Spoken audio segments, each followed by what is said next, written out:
Zarks watched his human counterpart dig through the dusty crates with an odd sort of fascination. Captain Riley, while usually composed and collected, had the gleam of a treasure hunter in his eyes.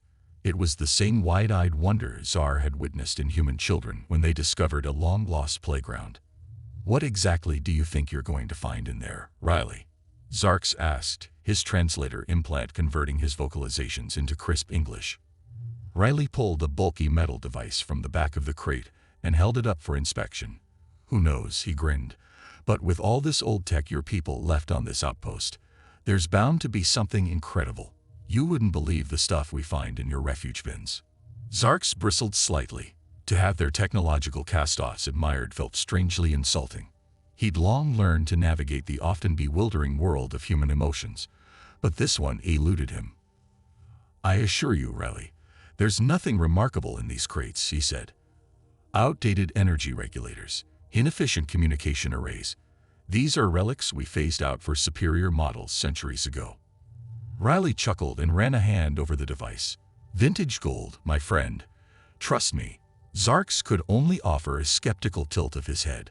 His species, the Kiar, were technologically driven. Innovation, the backbone of their culture. They had a hard time understanding the human fascination with the antiquated and obsolete.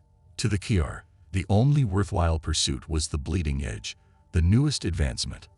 Over the months stationed on Kiar Outpost 3 had become a constant source of amusement and frustration for Zarks. The human always had some project underway, usually involving an ancient Kiar device that the rest of his crew saw as scrap. He'd spent hours in his makeshift workshop tinkering and adjusting, much to the bewilderment of the outpost's Kiar engineers. "See this, Riley," said Riley, holding up a circuit board he'd extracted from the discarded energy regulator. "With a few tweaks, this baby could boost the power output of our shields."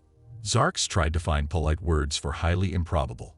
Riley was skilled for a human, but extrapolating greater efficiency out of tech that was generations old verged on the absurd. Zarks wasn't one to dismiss the impossible outright. Humans had a habit of making the improbable a reality. Still, a part of him hoped Riley would fail spectacularly.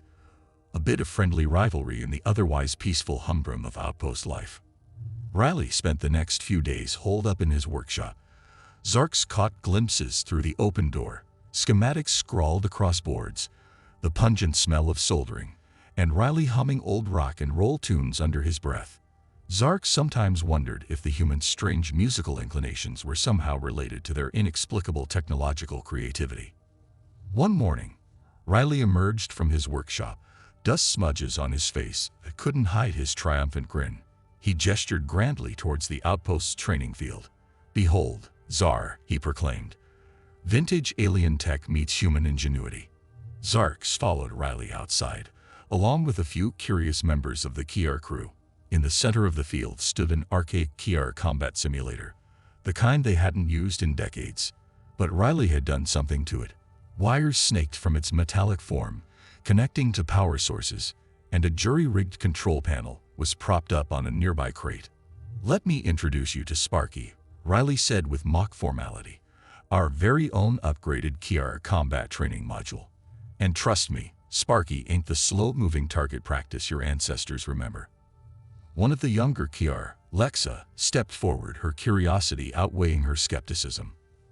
"I'll be the test subject, Captain," she said. "Strap in, Lexa," Riley said, his eyes twinkling, "and prepare to eat your doubts." As Lexa entered the battered simulator, something flickered to life within it, word gears grinding noisily. Then the holographic emitters flashed into being. Only, these weren't the blocky, predictable training drones of old. A swarm of insectoid figures buzzed around Lexa, faster and more agile than any simulation program Zarks had ever witnessed. Lexa's movements were quick, but the swarm was quicker. She deflected and dodged, firing simulated bursts that dissipated against the holographic targets. Yet her maneuvers were losing fluidity. She was struggling to keep up. A bead of sweat ran down Lexa's forehead, but her eyes blazed with determination. This was unlike any simulator she'd trained on before, a relentless challenge that pushed her limits. The Kiar spectators shifted uneasily, their usual confidence turning to a mix of grudging respect and a hint of fear. Riley, watching from his control panel, flashed a roguish smile. "Well, Czar," he said, "this might be a touch more stimulating than your usual training program." Zarks forced himself to concede. Impressive. Most impressive. He'd never seen a simulator adapt its difficulty so seamlessly. Riley had managed to unlock something dormant within the old tech, an ability to respond and evolve.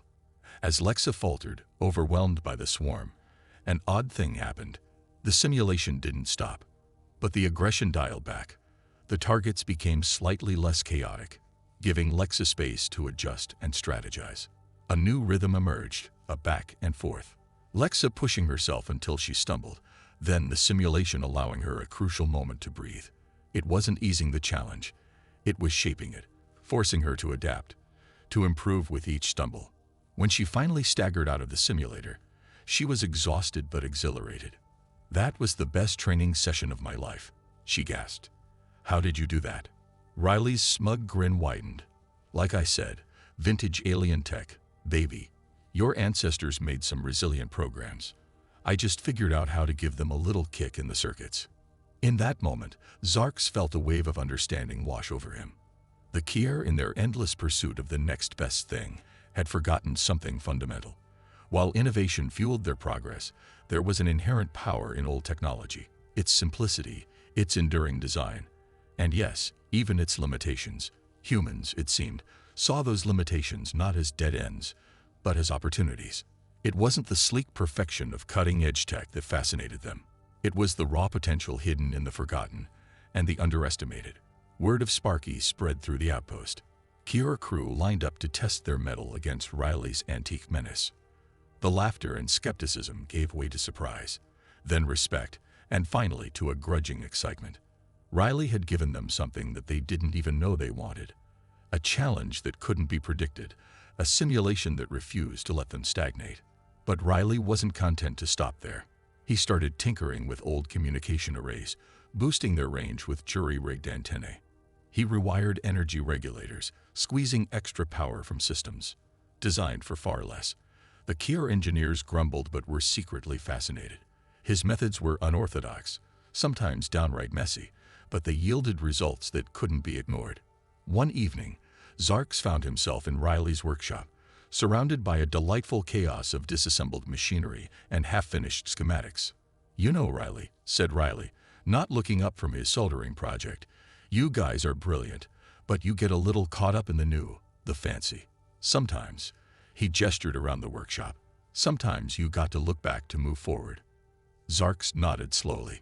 "Sometimes it appears humans are the ones who see the big picture." Riley offered a genuine smile. "Just wait, Zars. I got some ideas about those ancient sensor arrays you guys were going to scrap. I think we can boost their resolution." The conversation drifted into the realm of technical jargon and hypothetical upgrades, a familiar exchange yet somehow transformed. It wasn't just collaboration anymore. It was something more profound. A recognition that their two species, separated by such different philosophies, could both learn and grow from the other. As he left the workshop, much too late that night, Zarks couldn't help but grin.